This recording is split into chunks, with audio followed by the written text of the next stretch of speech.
it seems like most of the people, it's funny because most of the guys I know that are like competitors or fighters or martial artists, they all, and I think you kind of touched on it earlier, they all think and seem to think that mental toughness can be taught. Do you think it's No. natural, or do you think you teach, or you could teach yourself?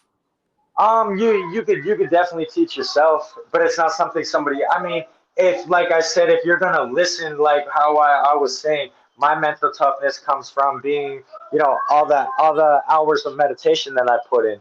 Your mental toughness could come from something else, but I think it's very pivotal and important to listen to how other people got there or how other people handle mental toughness so that way you can emulate and do the same thing. So yeah, I think it definitely is instilled in you. So a lot of people are like either you got it or you don't, but I feel like everybody possesses it. It's just about finding the key to unlock it. And if you really can't find that key to unlock it, well then like I said before, this isn't for you. Then renegotiate with yourself on what it is that you're doing in this. Are you doing it to get the clout? Are you doing it to be cool? Are you really doing it to strive for greatness? And if you're doing it to strive for greatness, all that shit will come to you eventually.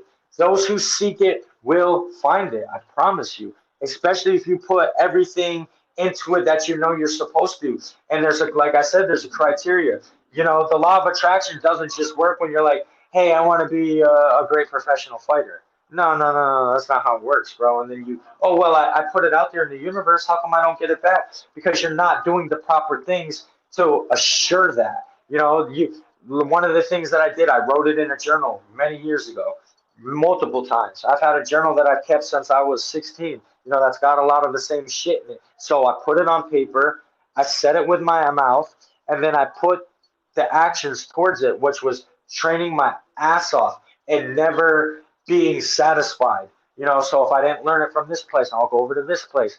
And then I, once again, absorb everything that's useful, discard what's useless, and essentially add my own shit.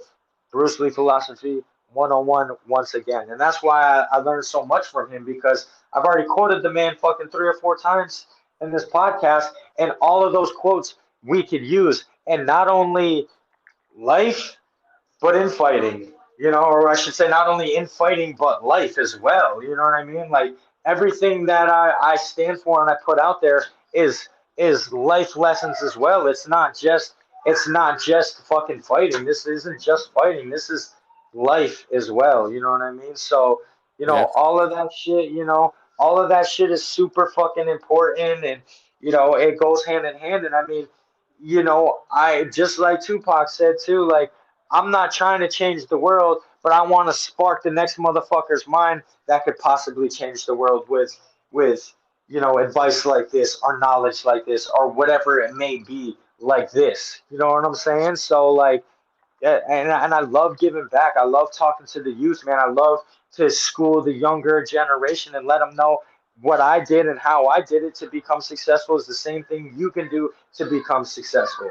And that was back to, like I said, the gratitude, the integrity, what you are, what you're doing behind closed doors, who you are behind closed doors, your energy you portray behind closed doors, helping people out, being genuinely having a good loving heart, bro, gets you so much further than, you know, being a fucking dickhead or even worse, being a nice person in front of people, but being a dickhead behind closed doors and talking shit about people or putting bad energy out there because those people are the ones that don't win.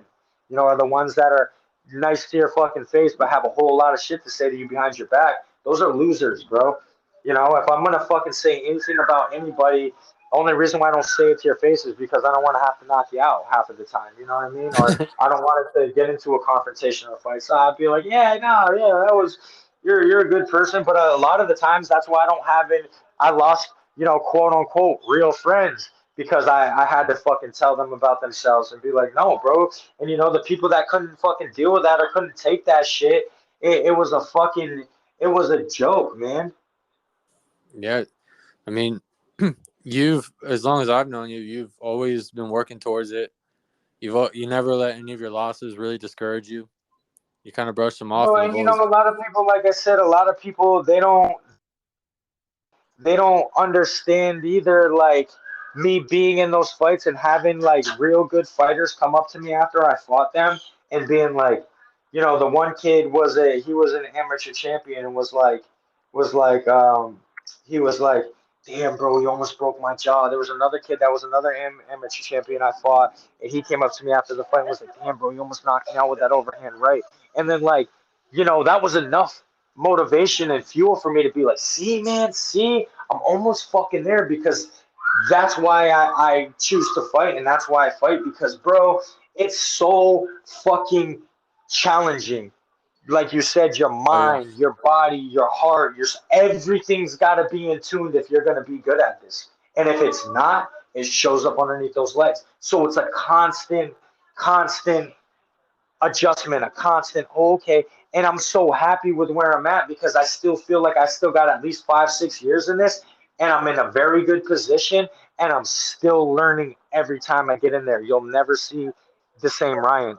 Every time I get in there, I'm going to be better and faster and stronger and more precise. And you know what I mean? Now I'm going to pretty soon have the 5 fight, 6 fight experience to newer guys coming into this shit, are the same guys in it that I'm re-seeing once and one. But once I cracked that number 5 spot, I knew I wasn't going anywhere. Now I'm at the number 2 spot. Next I'm gonna be at the number 1 spot, because those guys, they don't have the same fucking mentality and mindset that I got. And if they do, then you're gonna see another fight of the night. You know what I'm saying? Like, and I'll always be out there fucking super entertaining, and people are gonna wanna they're gonna wanna watch me. They're gonna wanna tune in. They're gonna wanna be a part of that, man. I believe. And like I said, this is just the fucking beginning, bro. That's And awesome. Well, you know, I look forward to watching you go for that belt, bro. And like I said, dude, give me some stuff to paint, or I'll get you some custom shoes, or no, you know, 100%, man. I'm, we'll have I'm to. glad we linked back up, man, and I appreciate your time today and letting me fucking ramble on for an hour and a half. Dude, Um, it's great shit. I'm gonna no, it's put it it's out there. definitely great content, man. And when you do, make sure that I could share it as well, and we could get everybody to tune in, man, and have me back on in the next couple months, and we'll talk some more shit, man. But I definitely will keep you in the loop with the custom shit, because like I said, it was so funny. I had to customize my own shoes, but if I could drop that off and pay you to fucking do it, bro, that would be fucking super helpful, because I don't have time for all that shit when I got camp going on and gotta rush Yeah, this and rush that. Custom shit's always the way to go anyway, man. So you'll be like the only fighter walking around with some custom work, bro. I'm telling you, and well, nah, and then plus it puts your fucking work out there too, man. I'll I hook it have up. people.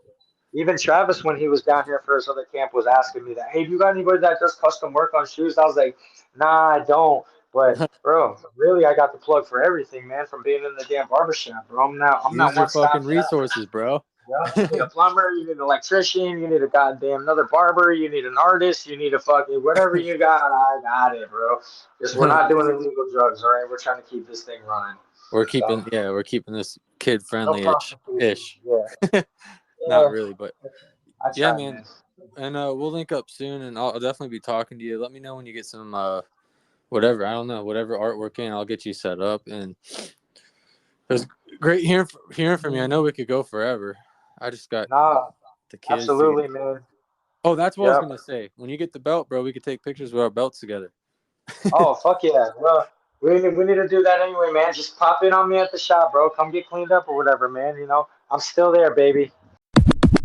I think the podcast is fucking sick. If you're listening to it and you're like, I don't know if I want to listen to the next episode of this podcast, you're probably a bitch ass. You need to listen to the next episode of this podcast and keep listening to it. Because my friends down here are trying to make shit happen. And we're That's going to make some shit happen.